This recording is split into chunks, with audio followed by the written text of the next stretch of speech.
Bom dia. Hoje é um dia de festa. Eu estou muito satisfeito por ter estado na vossa companhia durante esta semana. Penso que o Senhor foi honrado com a vossa presença e penso que se viveu durante esta semana aquilo que a Bíblia descreve como a irmandade, a verdadeira irmandade. Eu senti-me em casa de mais do que de amigos, em casa de irmãos. O bom do Adventismo, o bom que existe neste povo, nesta igreja, a todos os lugares onde vamos, é que há uma identidade, há uma unidade e nós nos sentimos em casa. Não importa aonde formos, sempre parece que, apesar de conhecermos as pessoas há pouco tempo, parece que já nos conhecemos há longa data. Eu quero dizer-vos que a mensagem de hoje é uma mensagem muito solene. Quando eu comecei a pregar sobre a Guerra dos Sentidos, o meu foco era a música e o cinema. E havia só uma pequena parte sobre profecias que parecia não ter grande relevância. E não levou muito tempo até eu descobrir que o foco principal de Deus quanto às palestras não era nada da questão da música e do cinema, mas era a mensagem de hoje. E ela começou a ganhar terreno e espaço e comecei a entender que todas as outras mensagens só têm importância no contexto daquilo que vamos falar hoje. Então eu quero lhe dizer que esta é a mensagem, creio eu, mais importante da semana. Eu quero que vocês tenham consciência de que estão prestes a se deparar perante algo que com certeza já ouviram, porque é mensagem típica do Adventismo, mas que muitas das vezes podemos não ter em mente com toda a clareza e que ao olharmos de uma forma prática vai ser algo que de certeza, pelo poder de Deus, os impressionará como me impressionou a mim.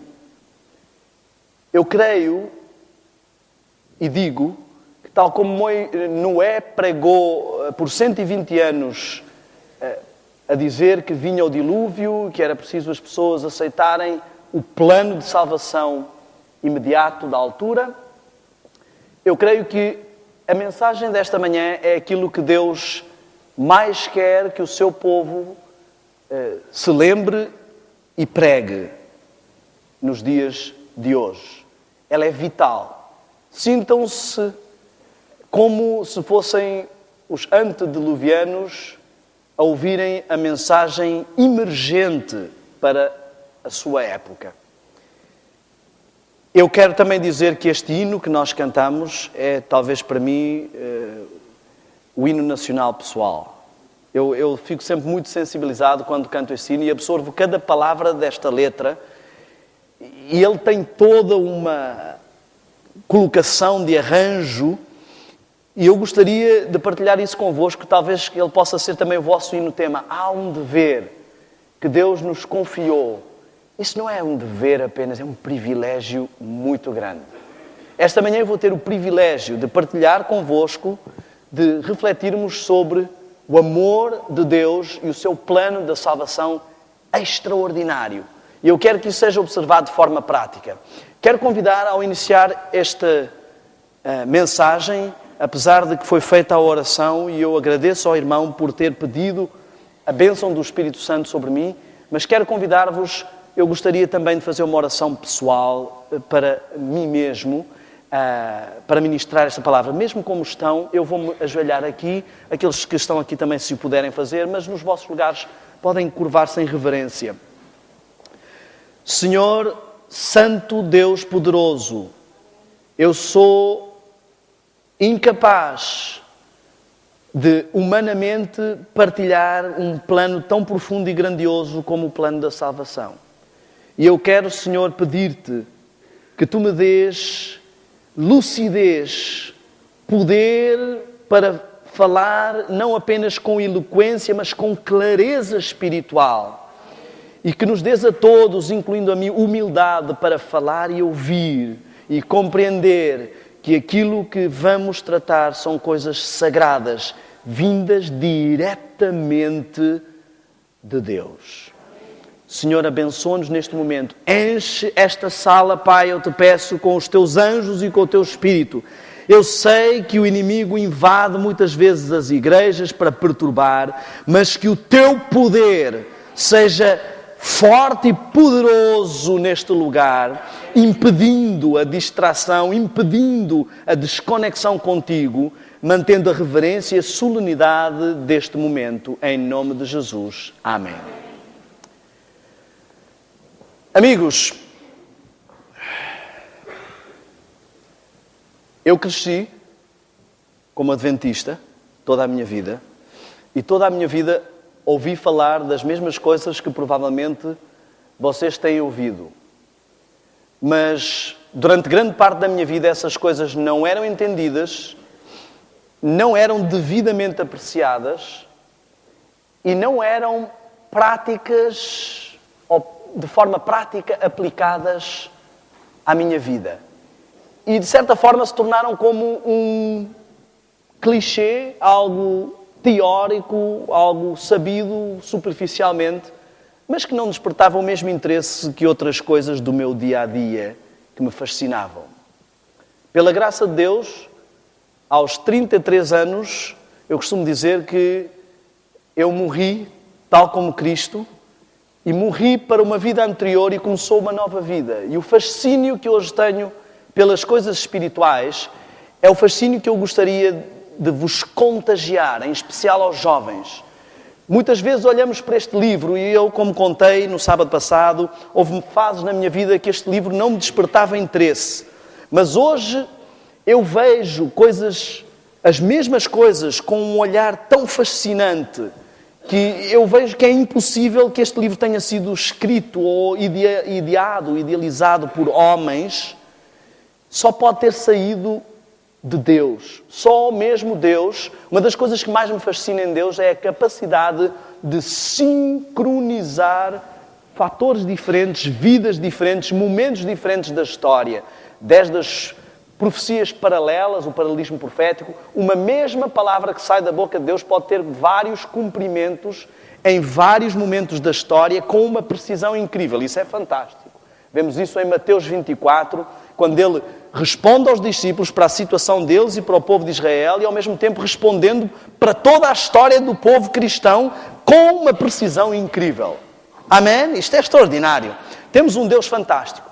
E eu queria que esta manhã, mais do que técnica, mais do que doutrina teórica, saíssemos desta sala apaixonados e impressionados com o maravilhoso Deus que temos e que não há nenhuma teoria evolucionista que possa contrapor aquilo que vai se passar aqui esta manhã pelo poder de Deus.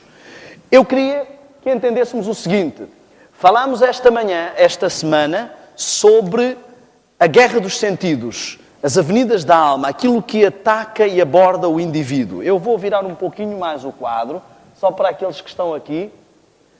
Não sei se vale a pena, vocês é que sabem. Como queiram. Eu vou tentar que todos vejam, conseguem ver?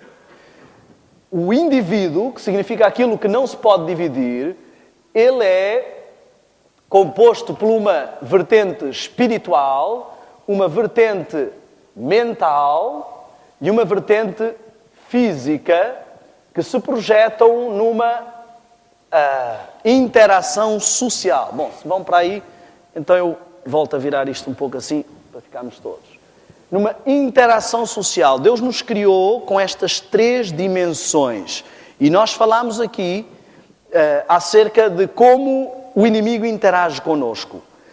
A dimensão espiritual era a forma como vivíamos. Éramos seres espirituais, apesar de termos uma vertente física.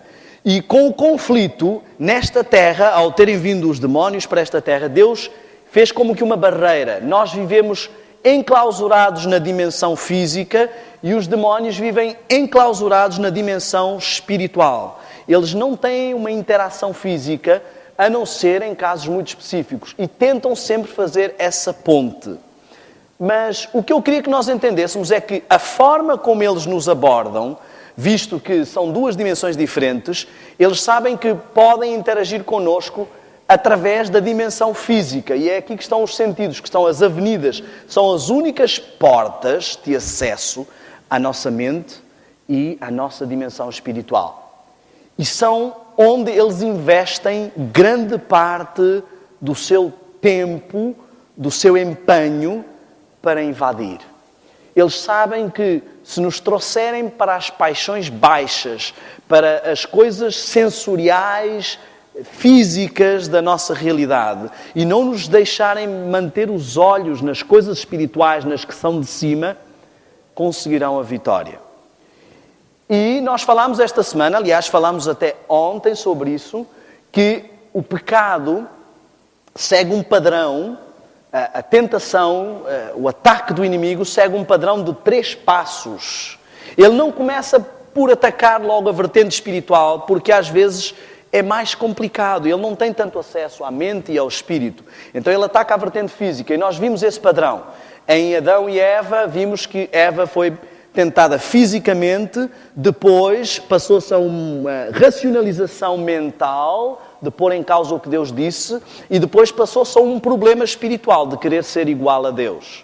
Vimos isso com Daniel e os seus amigos. Foram para Babilónia, chegaram, a primeira tentação foi física, resistiram, o diabo tentou a tentação, passo o pleonasmo, tentou passar para a tentação intelectual.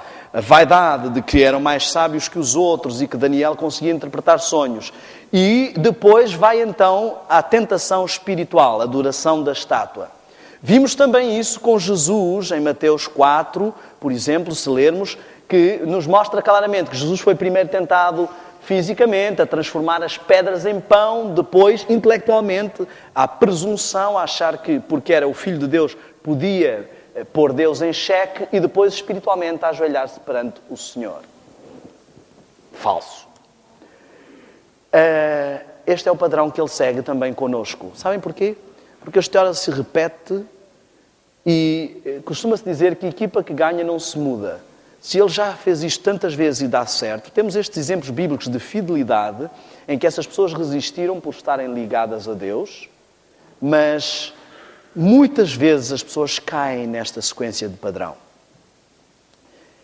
E Deus, preocupado com os seus seres humanos,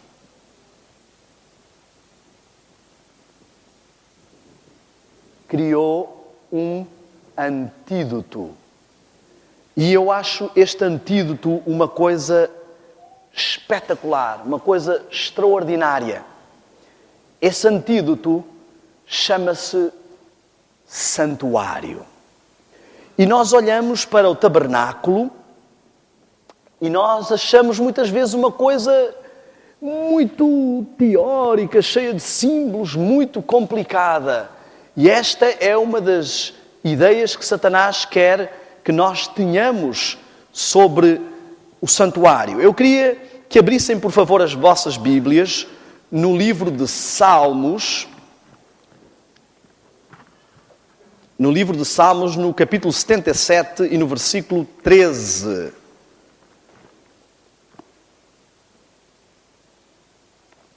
Salmos 77, 13.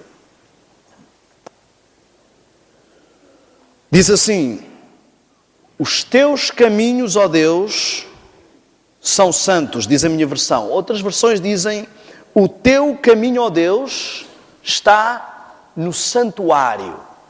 Nós somos convidados a andar nos caminhos do Senhor.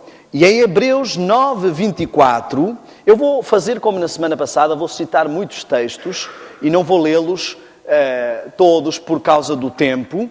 Mas em Hebreus 9, 24, nós vemos que Deus nos diz que Cristo, não, através de Paulo, não entrou num santuário feito por homens, mas num santuário no céu, do qual este é a figura. Então, nós estamos aqui a olhar para as coisas espirituais quando olhamos para o santuário. E também Paulo nos diz em Hebreus que este é o caminho.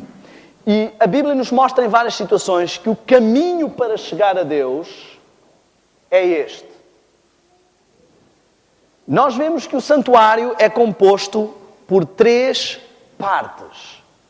O pátio, o santo e o santíssimo.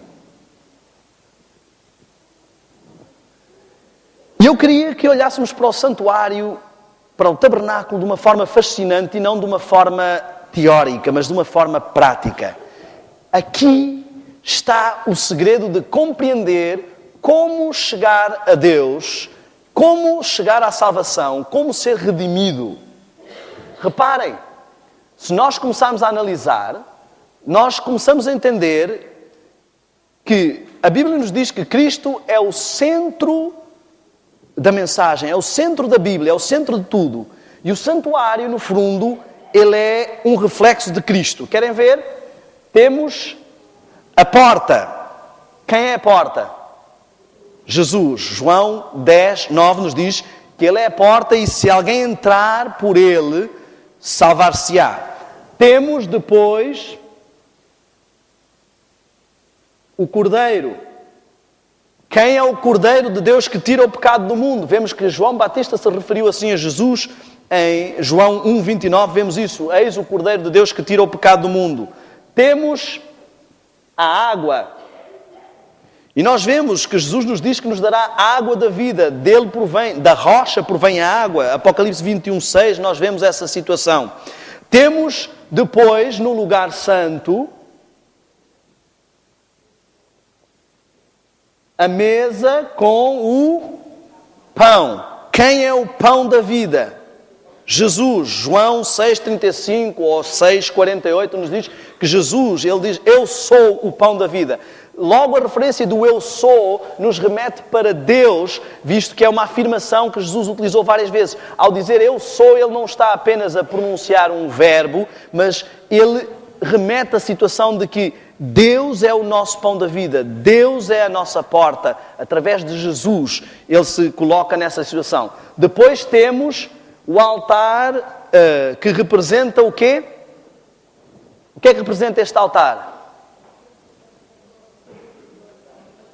As orações dos santos. E em nome de quem é que nós pedimos? Em nome de Jesus. E nós vemos que Jesus também é muitas vezes chamado de anjo do Senhor. E ele ministra perante o altar. E vemos que muitas das atividades neste processo do plano de salvação estão aqui reveladas. Depois temos o candelabro com as lâmpadas. E quem é que é a luz do mundo? João 8,12. Jesus é a luz do mundo. Estão a ver? O santuário todo nos fala sobre Cristo. Depois vamos ao lugar santíssimo. E o que temos no lugar santíssimo? A arca da aliança, o pacto de Deus com o seu povo. Temos os anjos e temos depois a lei. Quem é o Senhor da lei? Quem é o Senhor do sábado? Vemos que isso está dito em Mateus 12:8. E quem é o objetivo da lei? Romanos 4:16, Jesus. E temos também o Shekinah, que representa a presença de Deus com o seu povo. E vemos em Mateus 1:23 que Jesus é anunciado como sendo Emanuel, que significa Deus conosco. Então, se repararmos bem, nós temos aqui no plano da salvação a representação de que Jesus é a figura central desse plano. Tudo aponta para Jesus. Agora, Jesus veio à Terra para mostrar o quê? O caráter de quem? Do Pai. Ele é o representante do quê? Da divindade. Então, quando vemos Jesus no santuário, o santuário também nos está a mostrar a divindade. O pátio nos mostra o lado humano que a divindade assumiu, a sua manifestação física, a encarnação, a operação número 1 para a salvação da divindade foi a intervenção de Jesus. Depois de sermos levados até Cristo e aceitarmos o sacrifício de Cristo, entra em ação o segundo elemento da divindade, o Espírito Santo. Ele é quem convence, ele é que se processa na santificação. Ele é que tem toda esta interação e dá testemunho de Cristo também. E isso nos vai remeter então ao Pai. Então o santuário está a mostrar-nos como toda a divindade se envolveu na nossa salvação. Cristo foi aquele que realmente se ofereceu para assumir a forma humana, perder a omnipresença e ser sacrificado, mas todos estão envolvidos neste processo de salvação. E eles nos dizem como é que cada um se envolve e como é que isso interage connosco. Em Jesus temos tudo, mas ele representa as várias interações. Temos a justificação. O Espírito Santo opera em nós. Ok. Obrigado.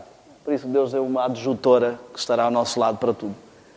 O Espírito Santo opera em nós a santificação. E com a glorificação seremos remetidos novamente a poder estar com Deus. Estão a ver como é simples? Deus fez isto tão simples para que qualquer criança entendesse. E Ele pôs na Bíblia uma lição tão clara que repetem, várias histórias da Bíblia repetem várias vezes o plano da salvação.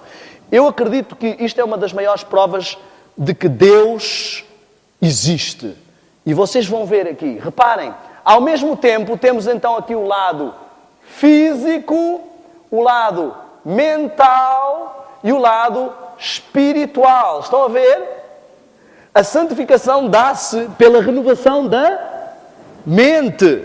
A justificação é a aceitação física do sacrifício de Jesus, não é? O sacrifício físico. E a santificação nos remete para o lado espiritual. Poderia isto sair da mente de um homem? Impossível. Eu digo-vos, Deus, com a sua presciência, Ele olhou para a história da humanidade, analisou cada vida e tem plena consciência de cada vida e literalmente foi costurando, escolhendo descendência após descendência qual seria a descendência do Messias. Até o número de gerações bate certo, 14, 14, 14. O número de juízes bate certo. O número de patriarcas bate certo. Tudo encaixa. É impossível que isto tenha apenas acontecido. E as vidas foram escolhidas para todas refletirem o plano da salvação. Isto é extraordinário. Quer ver? Vamos começar por Adão. O que é que aconteceu com Eva? Eva era o quê em relação a Adão? Esposa. Temos alguém que também recebe o nome de Adão. Quem é? Jesus. Então, Adão, primeiro Adão, tem uma esposa que é Eva. Eva significa mãe de todos. O segundo Adão, Cristo, tem uma esposa que é quem? A Igreja. Que é também a mãe de todos os que são salvos. Eva, a mulher representa o quê? Igreja. Afasta-se do esposo e cai dominada pelo inimigo. Também quando a igreja se afasta de Cristo, cai dominada pelo inimigo. Ela cai no padrão da tentação. E por isso é que Deus dá um antídoto que reverte o padrão da tentação. Exatamente o padrão que o diabo segue, Deus dá um antídoto que contrapõe esse padrão. Depois, nós vemos o seguinte. Quando eles caíram, perderam o brilho, perderam o lado espiritual, digamos assim, entrou em lacuna, e eles fizeram uma coisa. O que é que eles fizeram? Descobriram que estavam nus, esconderam-se. É a tentação que nós sentimos depois de cair em tentação. A tentação seguinte do diabo é não vir a Cristo. E é o grande erro que muitos fazem. E depois eles fizeram uma coisa para esconder a nudez. O que é que foi? Cozeram o quê? Folhas de figueira. Onde é que vemos mais figueiras na Bíblia?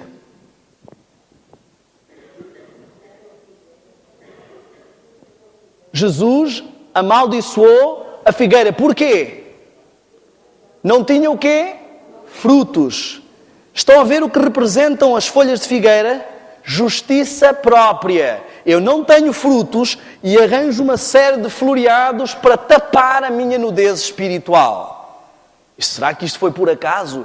Deus gravou o plano da salvação logo desde ali. E Deus chega, reparem, Deus nos mostra quem é que foi à procura de quem. Ele nos diz que quando tentas a justiça própria, mesmo assim sou eu que vou alcançar-te. E Jesus é que veio à procura deles. Onde é que vocês estão? E a pergunta permanece ainda hoje. Onde é que tu estás? Que vida é essa que estás a levar? Porquê é que estás com vergonha de mim? Se sou eu que estou a vir atrás de ti. Eu é que estou a demonstrar interesse. Eu é que te vinha visitar todos os dias. Estás a fugir do quê? Devias ter fugido do diabo. Mas do diabo não foges. Cais na tentação dele. E quando eu te venho buscar, foges de mim? E Jesus diz assim, meu amigo, olha, aparência, muitos cargos de igreja, muita atividade de igreja, muitas folhas de figueira, não vão resolver o teu problema. Vamos tirar, porque, sabem, eles cozeram para si o quê? Diz lá a Bíblia, cozeram para si aventais. O que é que acontece com o avental quando a gente se vira? Gato escondido com o rabo de fora. Estão a ver? Deus está a dizer assim, olha, essas folhas de figueira não vão resolver o problema. Vai sempre deixar uma brecha. As pessoas vão ver que não há justiça. Só há uma coisa que resolve o problema. O que é? O cordeiro. Jesus mata um cordeiro, derrama-se o sangue e agora eles estão vestidos e cobertos pela justiça de Cristo. Será que isto é por acaso? Nada é por acaso. Eu poderia passar aqui a manhã toda a contar histórias. Veja a história de José. A história de José, um tipo de Cristo. José. Ele se destaca dos seus irmãos porque é o único que realmente agrada ao Pai. Os outros são todos com defeitos terríveis. Também Cristo, entre nós, os seus irmãos, é o único que agrada ao Pai. O que é que distingue a José? A sua Túnica, o que representa a túnica? Justiça. A sua túnica é colorida, se destaca em relação a todas as outras. Também a justiça de Cristo é superior à nossa, se destaca. E nós muitas vezes sentimos inveja. José foi traído pelos irmãos, tal como nós traímos a Cristo. Por causa dos irmãos que eram uns trastes, ele foi mandado para uma terra distante, para o Egito, que representa a contraposição do povo de Deus. Também, por causa do nosso pecado, Cristo teve que abandonar a sua casa, a casa do Pai, e foi mandado para uma terra distante, para o Egito daqui, para ficar à mercê de um faraó. Estão a ver? Para a traição de Cristo, foi levada a mensagem ao Pai de que José tinha morrido. E como é que mancharam as suas vestes de justiça? Com sangue de quê? Cordeiro. O que é que manchou a veste de justiça de Cristo, senão o sangue que foi derramado por nossa causa? José foi vendido por moedas de prata. Jesus foi vendido por moedas de prata. Será que é por acaso? Impossível. Raabe nos mostra claramente que uma mulher prostituta foi resgatada. Porque uma mulher representa uma igreja e nós vemos que ali Cristo, em Oséias, foi buscar a sua igreja, mesmo sendo prostituta. Em Ezequiel 16 diz que foi buscar e lhe deu como que um casamento, pôs a aba do seu manto. E vemos que Raabe vai agora tentar salvar a sua família, tal como nós temos o dever de ir buscar os nossos irmãos. E diz assim: todos que estiverem debaixo da tua alçada, apesar de que tu eras prostituta, todos que estiverem debaixo da tua alçada, sob uma fita vermelha que representa o sangue do Cordeiro, serão salvos. Tal como todos os que conseguimos trazer da nossa família para congregarem, para estarem debaixo do sacrifício de Cristo, com a Igreja de Cristo, por muito que a nossa vida passada tenha sido terrível, serão salvos. Jericó representa todo o mundo que quer impedir o povo de Israel de chegar lá. As muralhas de Jericó caem e só permanece. Pode haver todo o turbilhão, pode haver crises no final deste tempo, mas só a casa de Raabe, apesar de ter sido uma vida de um traste, mas recebeu o sangue do Cordeiro, só essa permanece. Oh, meu amigo, se não existe Deus, não existe mais nada nesta terra. Porque é impossível que todas estas histórias se encaixem e representem todas juntas o plano da salvação. Deus quer que você entenda de uma vez por todas que Ele fez tudo o que era possível para salvá-lo. Tudo. E para você gravar esta história, Ele representou com símbolos simples. Ele repete várias vezes. Jacó, olhem só, vamos encontrar algo extraordinário. A história da salvação se divide em dois tempos, duas fases. Eu talvez vá apagar aqui, penso que já interiorizamos esta parte para escrever em cima, para ser mais visível a todos. Olhem como é extraordinário o nosso Deus. A história da salvação, o plano da salvação, se divide em duas partes principais. Antes de Cristo, depois de Cristo. Antes de Cristo representa a primeira parte do povo de Deus. Depois de Cristo representa a segunda parte do povo de Deus. E o que nós temos é que a segunda parte também se divide em duas partes. Até 1844 e a partir de 1844 está representada a história da humanidade. O plano da salvação ao longo da história está representado no santuário. Olhem, o povo de Israel passou e saiu do Egito e a primeira coisa que fez antes de sair foi matar o quê? O cordeiro. A segunda coisa que fez foi passar o quê? As águas do mar vermelho, que representam o batismo. O mar se abriu e ficou para trás tudo o que era a vida egípcia sob as águas, purificado. E eles andavam, nós devemos ser batizados pelo Espírito e pela água. E eles andavam sempre acompanhados de duas coisas. Uma coluna de fogo e uma coluna de nuvem. Água e fogo. Temos que ser batizados pelo Espírito e pela água. Isto tem que acompanhar a nossa vida espiritual. Reparem, eles saem e vão para o deserto. O deserto sempre representa santificação. Vemos que Jesus foi para o deserto, João Batista foi para o deserto, Elias foi para o deserto, o povo de Israel foi para o deserto, Moisés foi para o deserto. Quem quer se preparar vai para o deserto. E diz que a mulher fugiu para o deserto para ser alimentada por Deus. Se nós não nos isolarmos das influências das pessoas, o que menos há no deserto é gente e o que menos há no deserto é água. A água representa povos para além da palavra. Então, se não nos isolarmos da influência do que está à nossa volta, se não entrarmos no deserto da santificação na nossa vida, não chegaremos à terra prometida. Reparem, a primeira coisa que eles têm no deserto é a presença do Senhor. O Senhor fala com eles diretamente. Eles querem chegar à lei. É impossível chegarmos à lei. Muitos adventistas tentam guardar a lei, seguir a lei, sem fazer o processo do santuário, sem irem todas as manhãs e todas as noites aos pés do Senhor para ser justificados. O caminho é este. Aquele que não entra pela porta é ladrão. Se não entrarmos pela porta, nunca chegaremos à lei.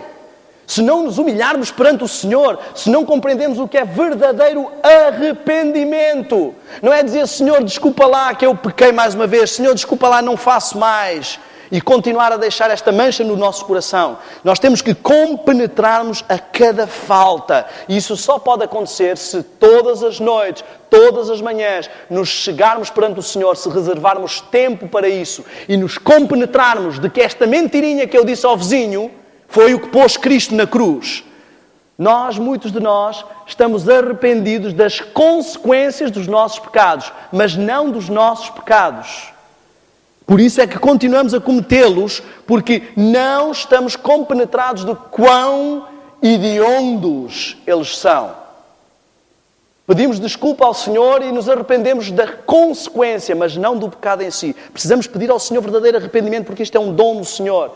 Então, passando o deserto, a primeira coisa que eles encontram é o maná, o pão que desce do céu. Não é incrível isto? Tudo encaixa. Deus conta o plano da salvação milhares de vezes, sem conta, na Bíblia, em todas as histórias. Ei, isto não é só um livro de histórias. Isto é o livro da história. É o grande livro. Aqui está o manual mais precioso que o ser humano pode ter. Isto é um livro fantástico. Um livro que nos mostra Deus real. Quando se diz que é a palavra, não é só palavras de Deus. É a palavra. É o seu próprio Pai Celeste a dialogar contigo. Ok. Então nós vemos a primeira fase, o povo de Israel. A segunda fase, a igreja. A igreja tem 7 fases. Ok? Até chegar... Perdão, eu não devia ter representado assim, porque esta última fase seria aqui. Então temos 1, 2, 3, 4, 5, 6, 7. 7 fases. Eu estou a representar esta maior porque já vamos entrar ali. Reparem, nós vemos algo muito extraordinário. Querem ver outra vez Deus a contar esta história de outra forma? Quem era o povo escolhido na primeira fase? Quem? Israel. Quem é o povo escolhido na segunda fase? Israel espiritual. Quem é o pai que dá o nome a Israel? O pai do povo é Abraão, que representa Deus como pai também do Israel espiritual, mas há alguém que vai dar o nome de ser Israel, descendente de Abraão. Jacó. Jacó passou de enganador a Israel, pai do povo de Deus. Jesus é o pai do Israel espiritual. Passa de pai de Israel espiritual a enganador, porque leva o nosso pecado em cima. Estão a ver? Assume o engano. Reparem, Jacó queria uma esposa. Quem era essa esposa que ele queria? Raquel. O que significa Raquel? Cordeirinha. Ovelha. Esposa do cordeiro. Estão a ver? Ele queria uma ovelha. Ele ama esta ovelha e busca esta ovelha. Também Jesus quer a sua ovelha. Vejam a história de Davi. Como... o Evangelho é extraordinário. Vejam a história de Davi, como foi repreendido Davi, porque ele tinha muitas ovelhas e foi buscar a ovelhinha daquele que só tinha uma ovelha. Estão a ver? Quantos anos trabalhou Jacó, Israel, físico, pela sua ovelha? 7 anos pela primeira vez. 1, 2, 3, 4, 5, 6, 7. Ao fim desses 7 anos, ele obteve a ovelha que queria? Não. E Labão, o enganador, que foi quem impediu que ele tivesse a ovelha que queria e que foi quem também impediu que o povo de Israel fosse a ovelha que o Senhor queria, diz-lhe assim: ok, cumpre a semana desta e te darei a outra que realmente queres por mais 7 anos que trabalhares para mim. Jesus trabalhou 7 anos para ter a sua ovelha, não a conseguiu. Cumpriu a semana profética e recebeu a igreja por mais 7 anos que trabalhou por ela. Ao fim de 14 anos, Jacó conseguiu a ovelhinha que queria. Ao fim de 14 períodos de trabalho, será que Jesus vai ter uma ovelhinha? A sua esposa amada. Este é um convite direto para cada um de nós.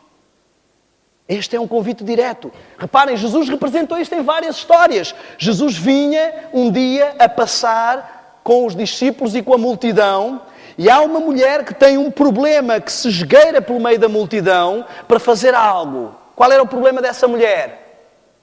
Fluxo de sangue. Derramava-se continuamente o sangue. Há quantos anos ela tinha fluxo de sangue? 12. O que representa 12 biblicamente? Apóstolos, discípulos, liderança. Ela era o quê? Uma mulher. O que representa uma mulher? Igreja. A liderança da igreja era com base no contínuo derramamento de sangue. Mas quando ela alcança a orla da justiça de Cristo, cessa o contínuo, cessa o sistema de sacrifícios. E Jesus sai dali e vai ressuscitar o quê? Uma jovem mulher que tinha 12 anos, uma nova liderança, uma nova igreja. Ele cessou a igreja com base no contínuo e agora começa uma nova igreja. E como é que as pessoas dizem, onde está Deus? Leia a Bíblia, estuda a Bíblia, pesquisa a Bíblia, aprenda as maravilhas da Bíblia. Deus está ali. E diz que ficarão sem desculpas, porque claramente se vêem. Isto pode partir de mentes humanas, estas coisas acontecerem todas e coincidirem todas. Impossível. E há uma outra mulher que a Bíblia nos apresenta, que representa este último período. Havia uma mulher que tinha 10 pedras, 10 moedas de valor, 10 dracmas. O que significa mulher? Quais são as 10 moedas de valor que Cristo deu à sua igreja?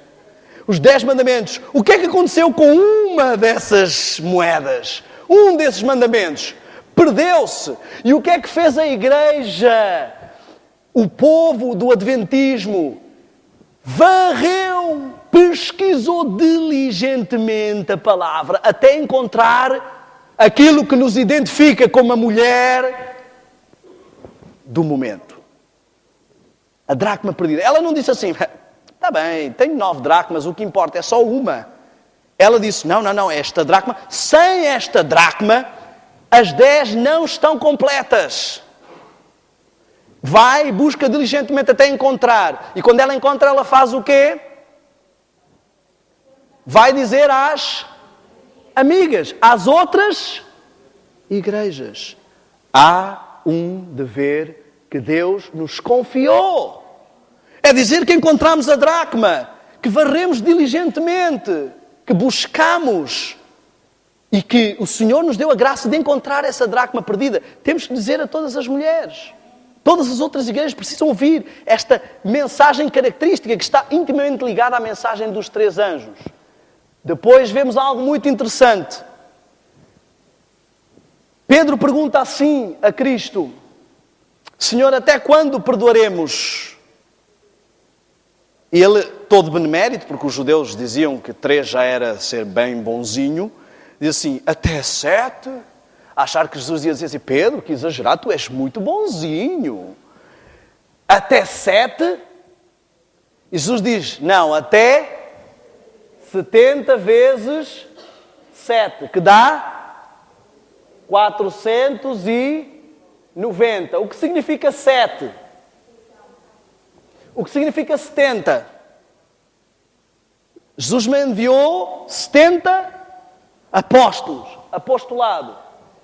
490 anos que Deus deu de tolerância ao povo de Israel para ter um apostolado perfeito. Até aí vai a misericórdia e a tolerância do Senhor. Chegou, não cumpriram esta missão, tira a missão e passamos para o povo seguinte. Mais 7 anos. Eu quero que você entenda o desafio de Deus para a última igreja. Existe a tendência de pensar que Laodiceia significa povo que dorme, mas Laodiceia significa povo do juízo ou juízo do povo. Não é nos últimos minutos do jogo que o treinador diz assim, bem, olha, o jogo está quase a acabar, deixem e fiquem por aí. Não. É quando ele coloca em campo os seus melhores trunfos. Quantas fases da Igreja de Deus foram trasladadas? A única fase que ele vai pegar e trasladar em massa. Deus não está à espera de uma igreja que seja abaixo do nível de Daniel. Não está à espera de uma igreja que não seja fiel como José. Deus quer, da escória da humanidade, tirar as primícias, o seu melhor. E é para isso que Deus o chamou. Você que está aqui esta manhã, é para isso que Deus o chamou. Reparem, nos mostra 7 trombetas, 7 alertas, advertências. Eu quero que você entenda isto. Como é que foi conquistada Jericó? A cidade que se interpunha entre o povo de Deus e a terra prometida. As muralhas, as pedras representam um sistema religioso. Quando adoravam, punham um altar e faziam um sistema religioso. Jericó era uma cidade murada. Babilónia era uma cidade murada. O diabo quer construir uma barreira de sistema religioso grande que nos impeça de ver o que está para além. E o povo de Israel chega, rodeia a cidade. Quantas vezes? Foi tocada a trombeta 7 vezes. 7 dias consecutivos, 7 períodos consecutivos foi tocada a trombeta para derrubar Jericó e poder entrar na terra prometida. Mas no 7º período, na 7ª fase da trombeta, o povo fez uma coisa muito interessante. Fez o quê? Tocou a trombeta e fez mais o quê? Qual é o período da igreja que vai fazer o alto clamor, meu amigo? A 7ª trombeta de advertência. Deus tem um candelabro com 7 braços, 7 luzes, porque a sua igreja tem brilhado 7 períodos, mas agora é luz completa. 7 luzes brilhando ao mesmo tempo. Esta é a igreja que tem o maior conhecimento de toda a história. Diz que sela o livro, Daniel, até ao tempo do fim. Conhecimento profético que outras igrejas não entenderam antes. Outras fases da igreja não entenderam antes. Sabem? Se vocês forem à Bíblia e fizerem uma pesquisa sobre o número 7, vão ver o que representa e o que está desafiado para o 7º período. Olhem só. Noé, para a salvação do povo da altura, entrou para a arca e ficou 7 dias até começar a chuva. A Igreja de Deus está à espera há 7 períodos para receber a chuva serôdia. Elias mandou o servo ver se havia água 7 vezes. Da 7ª vez, chuva. Chuva serôdia é o que vai receber este período. Reparem, Naamã tinha um problema. Qual era o problema? Lepra. Nós vemos que isto é o que Deus pede. É que nós, como Moisés fez, Temos lepra, o Senhor nos tira a lepra, vamos e testemunhamos, e as pessoas crerão que o Senhor nos libertou da lepra. Naamã mergulhou quantas vezes? Deus tentou uma igreja pura, tentou uma igreja pura, tentou uma igreja pura, tentou uma igreja pura, tentou uma igreja pura, tentou uma igreja pura. Trabalhou a pureza da sua igreja. Foi todo um processo para chegar a ter uma igreja que seja liberta do poder. As portas do inferno não prevalecerão contra ela. Amigos, vocês foram chamados para ser a cabeça e não a cauda. Por que é que insistimos em ser a cauda?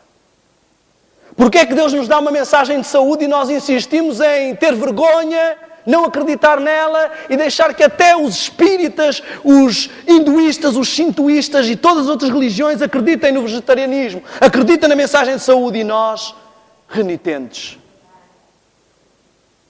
Por que é que queremos ser a cauda? Quando Deus nos chamou para ser a cabeça. Amigos,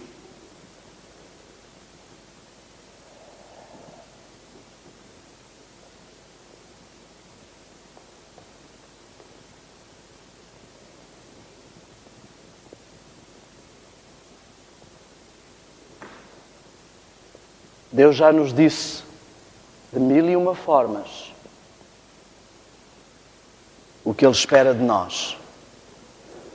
Já nos mostrou de 1001 formas tudo o que Ele já fez por nós.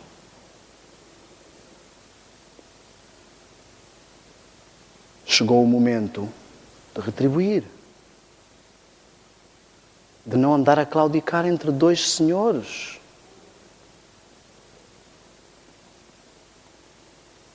Vocês sabem o que é o privilégio de ser chamado por Deus, escolhido?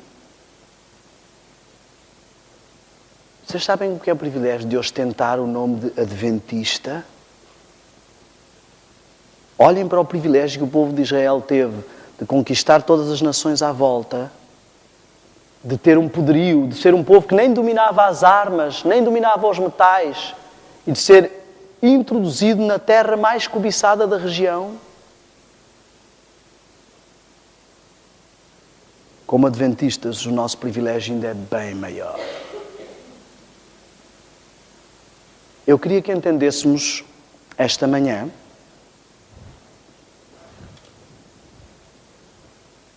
o momento profético em que estamos. Eu não sei se vamos conseguir ver o momento profético em que estamos. E eu queria que entendêssemos algo muito sério. Que Deus quer dizer à sua igreja. Eu queria que entendêssemos que Deus nos apresentou um plano. Parece complicado quando olhamos para as 2300 tardes e manhãs. Ele disse, até 2300 tardes e manhãs e o santuário será purificado. Até 2300 tardes e manhãs e eu começo o último período da igreja. A igreja que vai apresentar-se perante o Senhor pura. Aceite. Cordeira.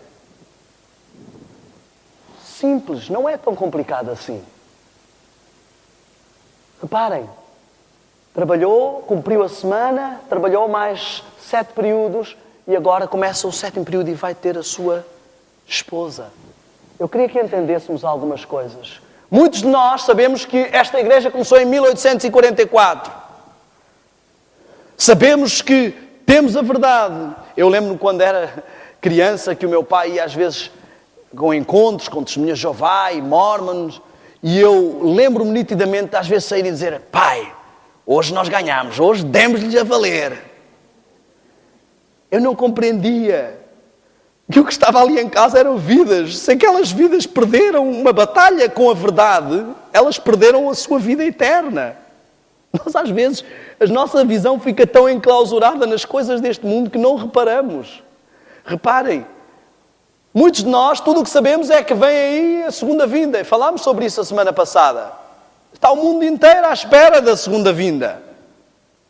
Satanás tem sempre a doutrina da segunda chance. Reparem, quando surgiu este movimento, falámos também sobre isso a semana passada, várias contrafações surgiram, várias revoluções aconteceram.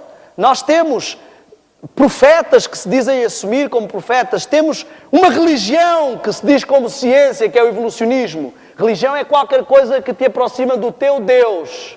E o evolucionismo nos afasta de um Deus e nos aproxima de outro Deus, que é o eu, que é o mesmo Deus da nova era, que é o mesmo Deus que o diabo apresentou a Eva da primeira vez que a tentou. Tu podes ser um Deus. Busca o Deus que há em ti. O diabo tem a mesma mentira por 6.000 anos e as pessoas continuam a cair nela.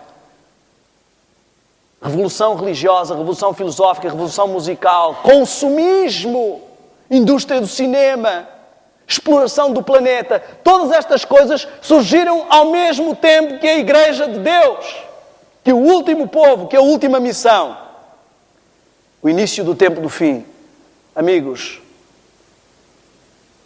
alguns estão a pôr o seu marco na porta da graça. Bom, enquanto a porta da graça não fechar, eu posso andar com o pé dentro e o pé fora.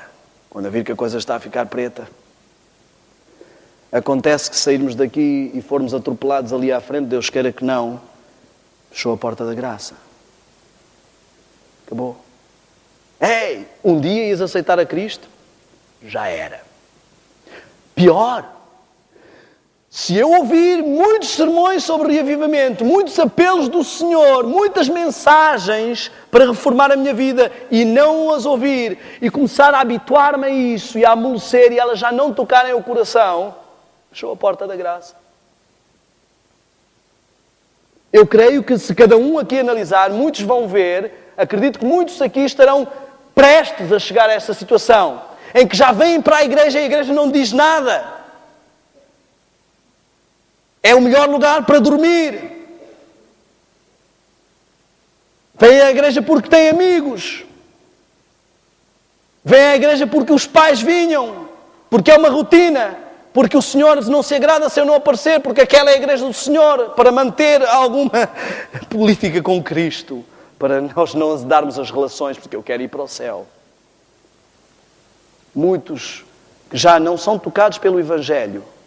O Evangelho que uma vez conheceram e despertou o primeiro amor, talvez estejam prestes a fechar a porta da graça.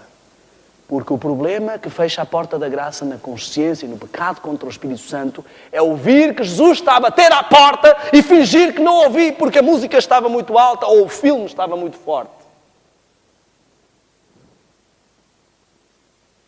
Nem sabemos quando fechará a porta da graça, só sabemos que alguns entre o decreto dominical e o decreto de morte, irá fechar. Nem o diabo saberá, nem o povo de Deus saberá. E nós, mesmo muito atentos, podemos não nos aperceber que a porta da graça está a fechar no nosso coração. Muitos adventistas põem como marco o decreto dominical. Opa, eu estou aqui numa vida dupla, mas quando sair o decreto dominical, há uns que não gostam de falar. Há uns que não gostam de falar sobre isso, que isso é alarmismo e tudo mais. Há outros que só põem nisso o foco. Muitas pessoas perguntam-me, em muitos lugares onde eu prego no mundo, irmão, o que é que acha? Acha que o decreto dominical está quase a sair ou acha que ele não está... E as pessoas parecem que têm medo do decreto dominical. O decreto dominical é a grande oportunidade que vamos ter de ter os olhos do mundo todos voltados para nós e testemunhar perante as câmaras, nos tribunais, a ser transmitidos ao vivo e dizer assim, olha... Mesmo com a cabeça a prémio, eu ainda prefiro amar e obedecer a Deus. Porquê é que temos medo disto? A grande oportunidade de dizer ao mundo que Deus é melhor mesmo que a morte. Mesmo que a morte seja ali o prémio. Como é que disseram os amigos de Daniel, fica sabendo ao rei, que se Deus quiser nos salvar, salva. Se não quiser, ainda assim é melhor do que tu, Babilónia. Estão a ver? Grande oportunidade. Este não é um marco, meu amigo. Eu quero dizer-vos o seguinte. Olhem para a mulher de Ló. Diz a Bíblia, lembrai-vos da mulher de Ló. Nós vamos ali para Sodoma e Gomorra, Ló, mas quando a coisa ficar preta, a gente foge, porque sabemos profeticamente que há um dia que temos que ir para o campo. Que temos que abandonar tudo, sair das grandes cidades, sair do sistema. E chega esse dia, mas eles não se apercebem. E o anjo vem lá, por oração intercessória de Abraão, para os empurrar e para levá-los a sair. E ela começa a pensar, A casa, tantos anos para pagar a casa. O carro, paguei a última prestação do carro. A faculdade dos miúdos, quase que iam tirar o doutorado. E agora tenho que deixar tudo para trás. Fugir para onde? Para as montanhas. Alguns adventistas sonham com o dia em que vão fugir para as montanhas, mas o seu coração está impregnado das coisas deste mundo. E quando tiverem que fugir, não terão força como a mulher de Ló para deixar de olhar para trás. Ei! Hello! Como é que eu vou ter força para obedecer a Deus com a cabeça a prémio quando hoje eu não tenho nem vontade de estar com Ele? Não, espera. Esqueci-me de um detalhe. O grande engano de Satanás, a segunda chance que os adventistas muitas vezes ficam a olhar para ela. A chuva seródia, não, eu agora a minha vida está uma miséria, eu não ligo nada para as coisas espirituais, mas quando vier a chuva seródia, plim! Eu vou ficar super forte, eu vou enfrentar e fazer o alto clamor, eu vou enfrentar o decreto dominical, vai ser fantástico. Que Deus tão justo. Vocês não o escolhem servir ao Senhor e Ele chega e faz plim. Ei, deixa-me fazer uma pergunta, porquê é que Ele não faz plim com o mundo todo? Coitados, os outros vão arder porquê? Somos melhores? Porquê é que Jesus, quando chegar na vida, é assim, ok, ninguém quis me obedecer, todos quiseram fazer outro caminho, os adventistas, vamos começar por eles, também quiseram fazer outras coisas, mas vamos aqui, plim, vamos para o céu, vamos embora todos. Se Deus vai fazer plim com a chuva seródia, porquê é que Ele não faz plim hoje? É tão difícil a vida cristã, deixar tanta coisa, um plim resolveria tudo. Senhor, eu quero um plim. Não é forçar a vontade, é respeitar a minha vontade, a minha escolha. Eu quero um plim. Deus não trabalha assim. Deus trabalha interativamente. E aqui está um grande engano. Eu quero que entendam uma coisa. Ouçam bem o que eu vou dizer, mesmo que esqueçam tudo o que eu falei esta manhã.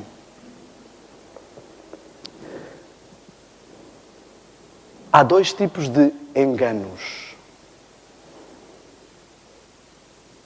Dois extremos.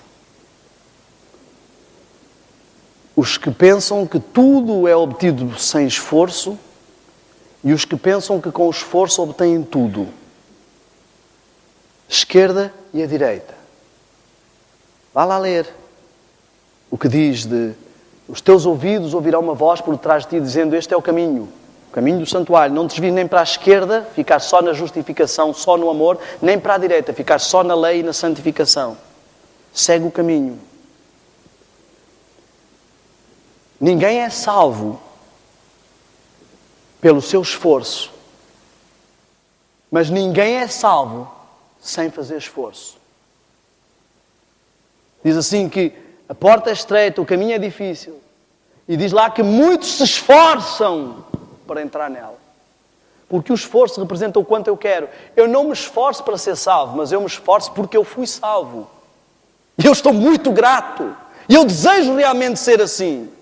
Eu olho para Cristo e fico tão fascinado com Cristo que o desejo de todo o meu coração ser como Ele, porque é fascinante. Amigos, eu quero que entendam o seguinte. O último sinal antes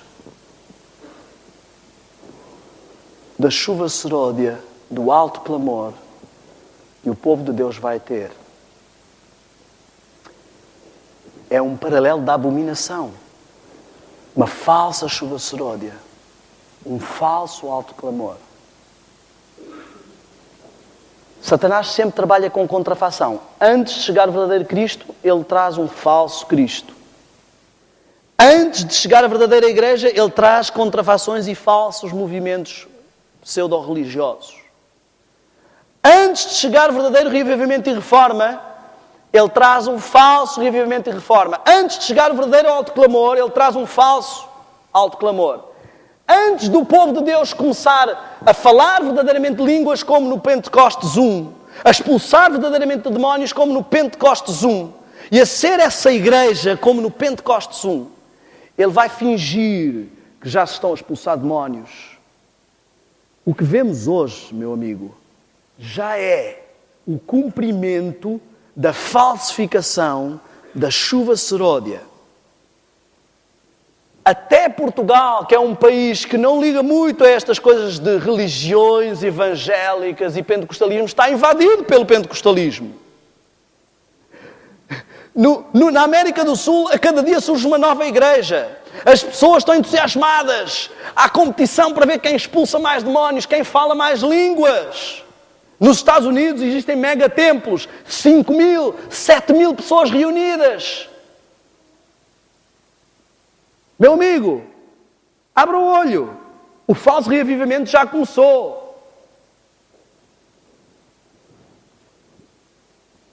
Na Europa é o racionalismo. Vá à Inglaterra, vá à França e veja como está o cristianismo. O cristianismo está sustentado na Europa pelos imigrantes. O racionalismo é a contrafação do reavivamento cristão. O emocionalismo é a contrafação da chuva seródia. Será que nós estamos a dormir assim tanto que não estamos a perceber? Olha só, ao aproximarmos do fim da história desta terra, Satanás se prepara para agir como agente, o regente do mundo cristão. Ele deseja abarcar o mundo inteiro numa confederação sob a roupagem do cristianismo.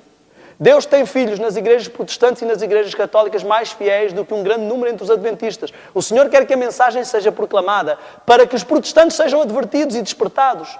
Deus tem filhos sinceros tanto entre os adventistas como nas igrejas caídas. E antes das pragas, do alto clamor, do terceiro anjo ser dado, Satanás levanta um excitamento nestes corpos para que pensem que Deus está com eles. Haverá entre o povo de Deus um reavivamento da primitiva santidade, diz o texto. O inimigo deseja encobrir este trabalho e antes que chegue o tempo para tal movimento, ele irá fazer parecer que uma bênção especial de Deus está a ser derramada e manifestar-se-á o que aparenta ser um grande interesse religioso. Ei, isso já está a acontecer.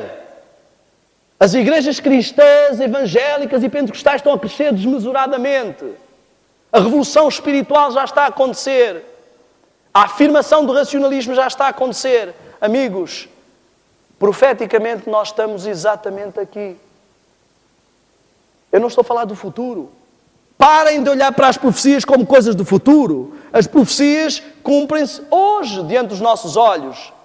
Haverá fomes e pestes e terremotos? Ei! Estão a brincar comigo? Contem os terremotos do ano passado. Contem as fomes, os tsunamis e as pestes deste ano. O ano mal começou. Vejam os problemas de aquecimento global. Alarmismo. Amigo, se alguém tem a casa a arder, eu não vejo uma forma de chegar lá e dizer existe uma pequena conflagração na sua habitação. A pessoa, conflagração, sim, tranquilo. Eu tenho que dizer, ei, amigo, a casa está a arder, para ele sair a correr. Ele não precisa ser alarmista. Ele não precisa dizer, a casa está a arder, o que é que eu vou fazer? Não, consenso e segue. Uma coisa que eu apreciei ao ver as imagens do Japão é o civismo e a tranquilidade com que aquele povo foge de um tsunami. Ou de um terremoto. Sabem porquê? Eles estão habituados a terremotos. A casa está toda a tremer, os prédios a vergar e eles a segurarem os móveis tranquilamente. E nós, como povo de Deus, devíamos estar assim, disciplinados. A casa está toda a tremer, toda a gente preocupada com crise, em pânico, e nós estamos tranquilos. Crise, o meu pão e a minha água serão certos. Crise, isto que vemos hoje não é crise, meu amigo. A verdadeira crise está para chegar em breve.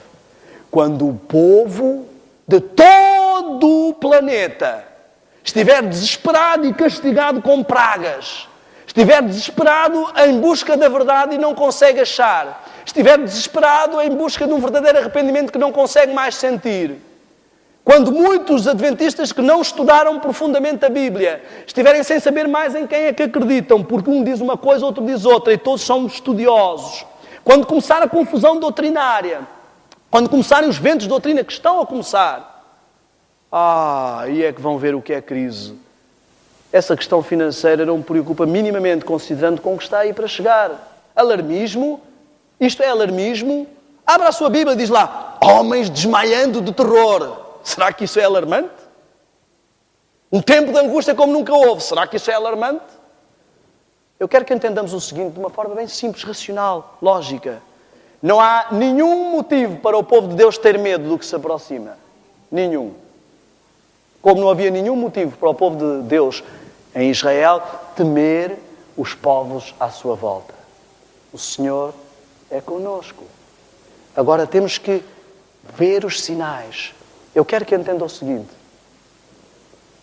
Preste, por favor, muita atenção a isto que eu vou dizer esta manhã. Por favor, saia do clichê, do estereótipo, da rotina de vir a este templo ao sábado de manhã, ouvir um sermão e ir para casa e continuar a sua vida normalmente. Caia na realidade. Faça um clique agora. Nós não estamos apenas aqui na igreja. Nós estamos no meio deste planeta que está assolado por todo o tipo de problemas. E nós estamos aqui como povo de Deus. Igreja do Senhor reunidos. E eu estou aqui porque o Senhor me enviou a esta igreja, como tem enviado a vários lugares. Não porque eu seja ninguém. Toda a gente conhece o meu passado. Eu não preciso estar a repetir. Eu não sou ninguém para estar a falar isto aqui. Mas uma coisa eu sei.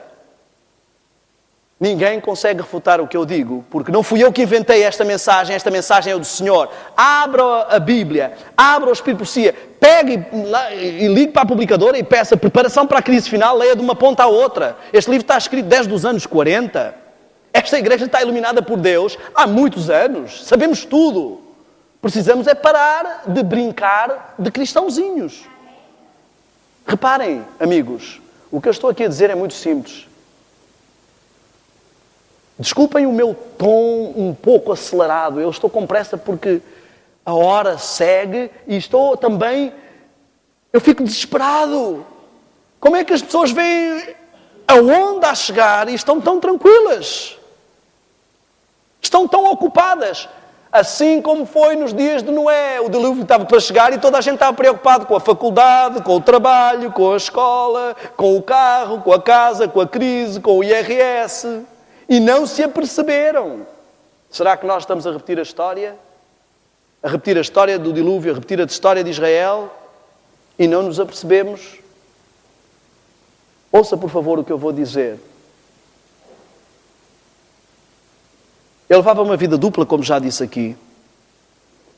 E quando comecei a ver as coisas a acontecer, eu disse,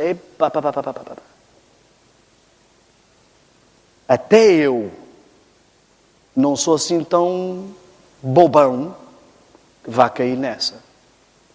Isto está por demais. Estamos a ir muito longe. As coisas estão demasiado óbvias.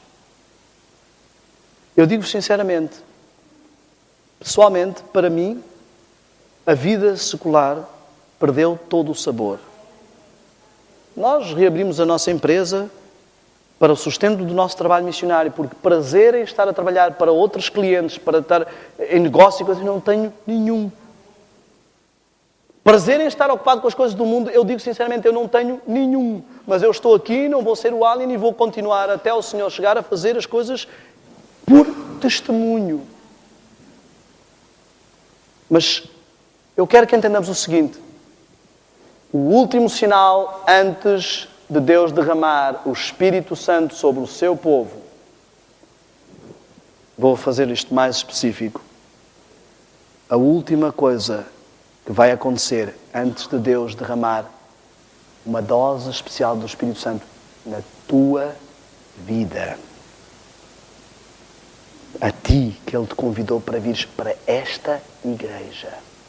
A última coisa que Ele te vai dar de alerta é a falsificação daquilo que Ele vai trazer. Deus já está a dar ao povo adventista o último alerta.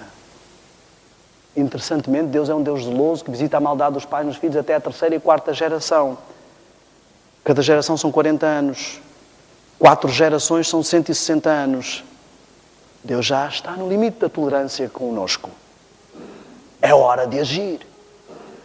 O último sinal que Ele te está a dar é: olha à tua volta, vê os sinais a cumprirem-se e vê a falsificação da chuva sorode, a falsificação do autoclamor, o crescimento do falso cristianismo.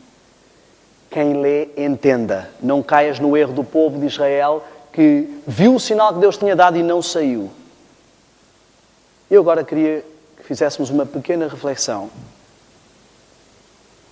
Não, um dia eu vou tomar uma decisão pelo Senhor, mas hoje não, estou ocupado. Então, quando? Quando é que está na tua agenda tomares uma decisão séria de pôr a vida em ordem com Cristo? Quando? Tens um plano assim organizado? Vai ser daqui a 5 anos? Bom. Tens já muita informação. Provavelmente o Senhor te disse quando é que vais morrer. Podes fazer planos assim e protelar. Pensa nisto.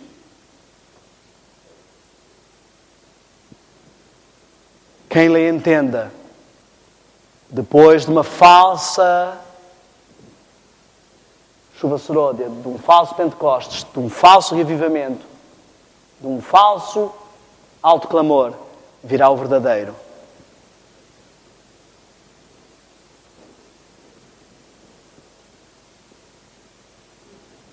A Igreja de Deus tem feito vários alertas. Já não é a primeira campanha, a primeira missão global, a primeira estratégia.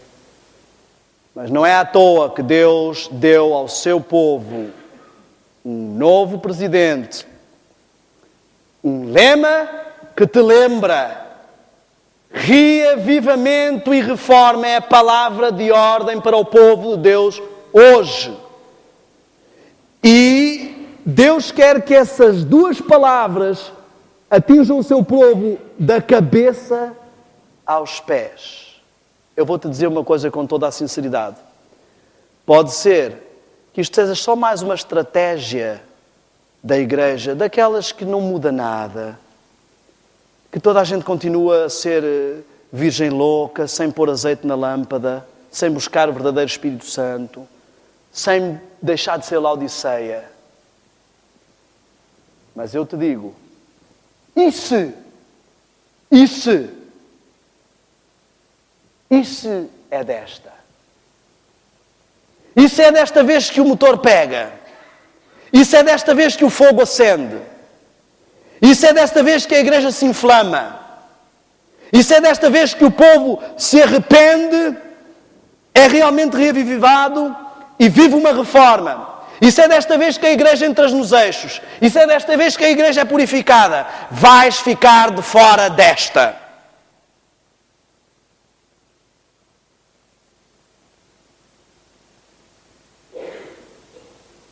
Pensa nisto. Que o Senhor te abençoe.